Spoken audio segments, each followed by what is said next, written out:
The sun was rising gently over the land of Burkina Faso. It was a beautiful morning. The air was cool and the birds were singing sweet songs in the trees.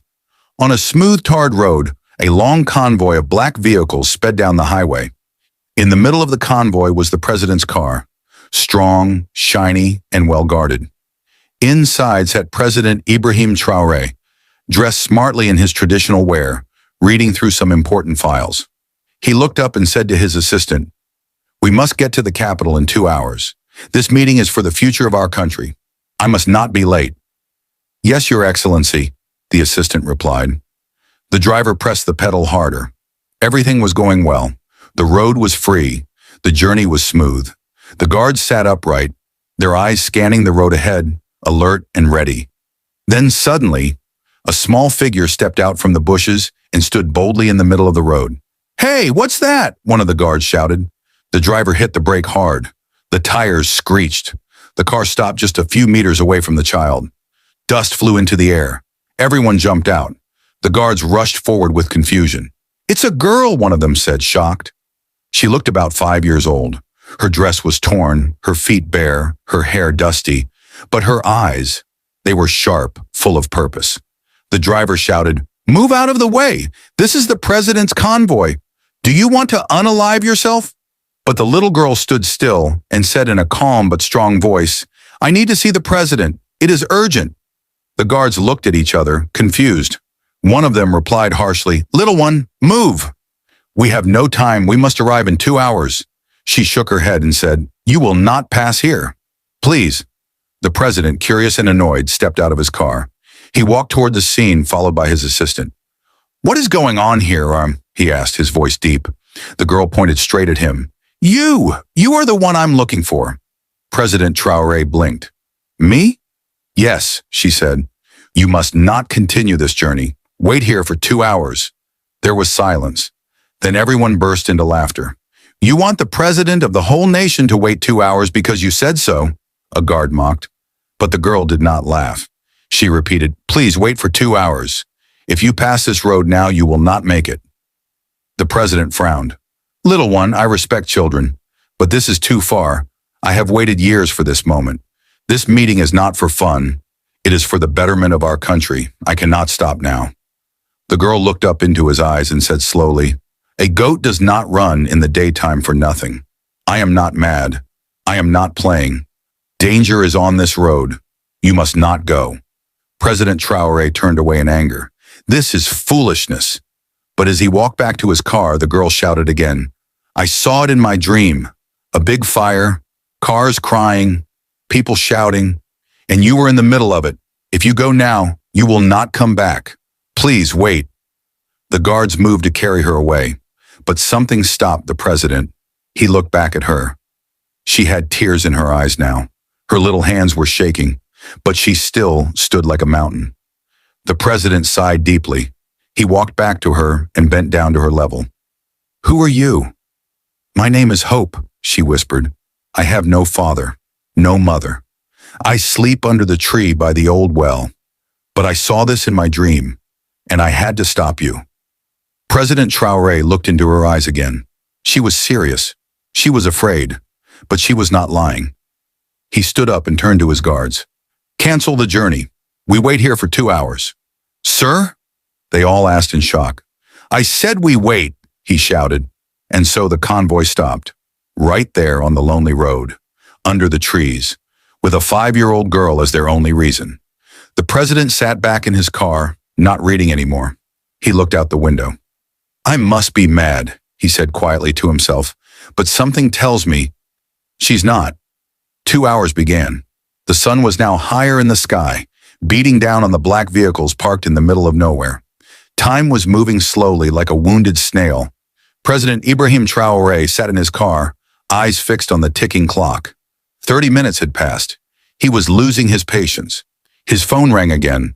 It was his assistant answering another call from the international business team.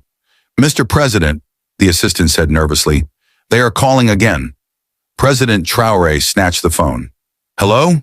A foreign voice came through, sharp and direct. "Your Excellency, are you still coming? This delay is becoming disrespectful. If we don't see you in the next 90 minutes, we will assume you're not interested and give this multi-billion-dollar deal to another African country. President Traore's face tightened. Please, I am on my way. Just a little delay. You have 60 minutes left, the voice snapped. After that, the deal is gone. The call ended. The guards gathered around him, confused and angry. One of them stepped forward. Your Excellency, what is this? Is this an assassination setup? What if that girl was sent by your enemies to delay you? Another said, let's leave this place now before something bad happens. You are the president. You must not be controlled by a street child. The president clenched his jaw. He was boiling inside. He stepped out of the car again and stormed toward the little girl, who was now sitting quietly on a stone by the roadside, looking at the sky. You, he shouted. I'm tired. I want to leave right now. Hope stood up slowly, still calm. Please wait. No, he barked. You have no right to stop me. You are too small to command a president. Who do you think you are? The guards were watching. His assistant was watching. Even the birds in the trees seemed to go silent. President Traore's voice dropped to a bitter tone. I blame myself for even listening to you in the first place. I am a man of power and wisdom. How did I become so foolish to stop because of a dream? Hope looked into his eyes, unshaken. She took a deep breath, then said something that made everyone freeze. Even a lion pauses when the antelope refuses to run. Silence. The wind blew gently through the trees. What? What do you mean? The president asked slowly. Hope stepped forward. You are the lion, strong, powerful, feared. But sometimes danger does not come like thunder. It comes quietly, like an antelope that does not run, and when the lion attacks, it falls into a trap. The president's heart skipped a beat. She continued, her voice soft but piercing. A big man who refuses to listen to a small warning becomes the loudest cry in the graveyard. One of the guards gasped. Another whispered, this girl, she is no ordinary child. President Traore felt a chill crawl up his spine. He looked around. Nothing seemed wrong, but something inside him began to shake. Hope looked down at her feet, then said, if I was lying, would I have stood here in the sun, without food, without shoes to stop you? I have nothing, but I have this warning, and I gave it to you. The president stepped back slowly. His breathing had changed. He turned to his guards. We wait. Full stop. No one argued this time. They spread out and secured the area. Some sat under trees. Some stood, weapons ready. Others whispered to each other about the strange girl with parables stronger than bullets. Inside the president's car, he sat quietly.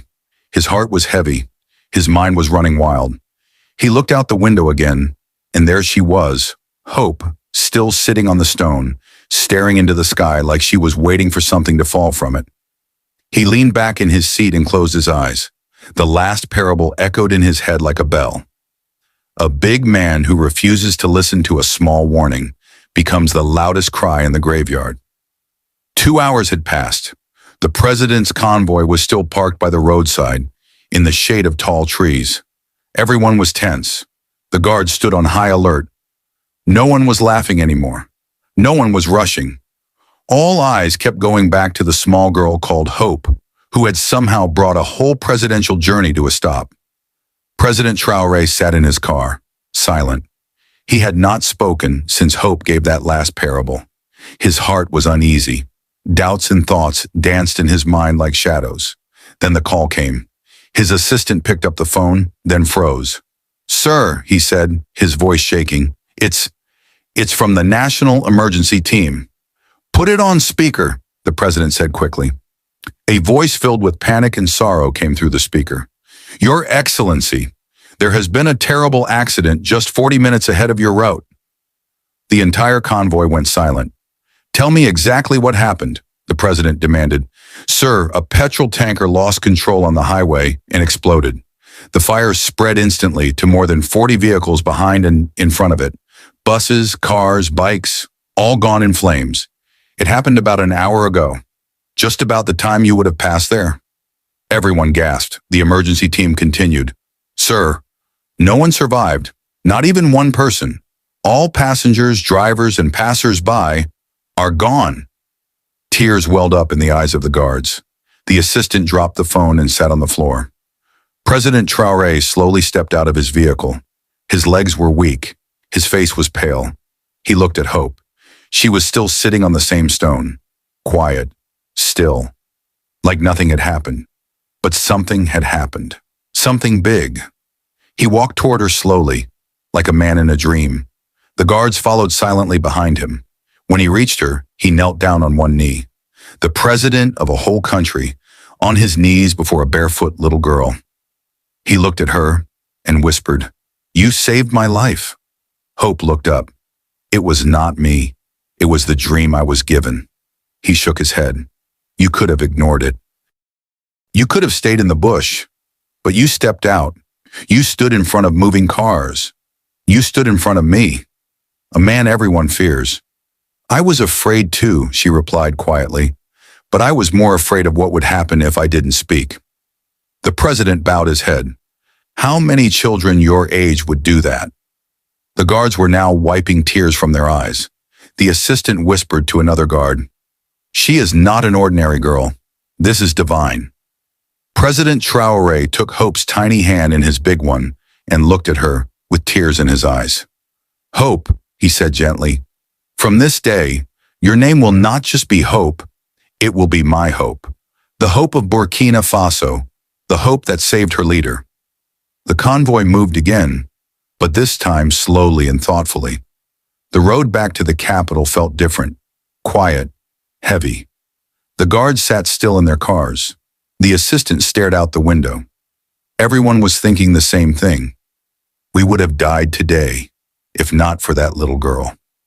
Hope sat beside President Ibrahim Traoré in the back seat. Her head leaned against the soft cushion, her small hands folded on her lap. She looked out the window as the trees passed by, not knowing what her bravery had truly done. When they finally reached the presidential villa, the gates opened and the convoy drove in. The palace staff rushed out to welcome the president, but froze when they saw the girl holding his hand.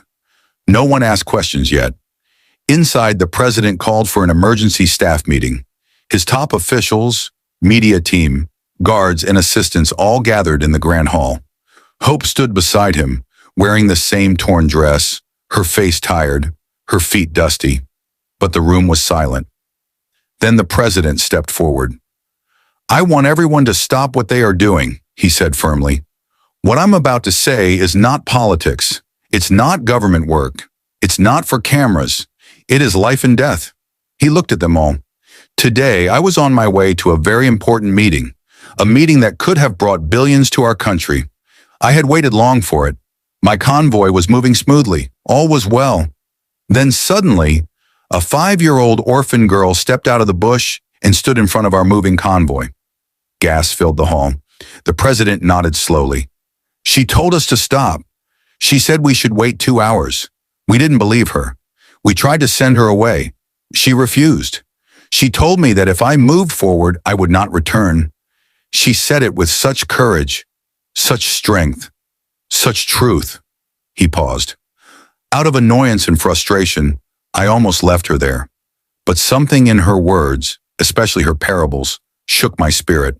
And so, I listened. He turned toward Hope and placed a gentle hand on her shoulder. 2 hours later, we heard the news. A petrol tanker had fallen and exploded on the road we were meant to pass. More than 40 vehicles were caught in the fire. No one survived. If we had not stopped, I, my guards, my assistant, my entire team, we would be dead by now. Silence filled the room like heavy fog. Tears rolled down the cheeks of some workers. One of the guards began to cry openly. Even the strongest men in the room were moved. The president wiped his eyes and looked at Hope again. "This little girl saved us all. She saved the president of a nation. She saved his men. And she did it with no shoes, no food, no family. Yet her voice was louder than every siren on our convoy." He turned to the room and said firmly, "From today, she is no longer an orphan. She is my child, my daughter. Her name is Hope, and I will raise her in this palace. I will educate her, protect her, and give her everything she needs." The staff cheered. Hope stood there quietly, tears falling down her cheeks. She had never been hugged like this, never been called daughter, never been this close to so many smiling faces. The president lifted her in his arms and said, "This is not just a child. She is a national treasure. She is the hope we all need." The next day, the president held a national broadcast.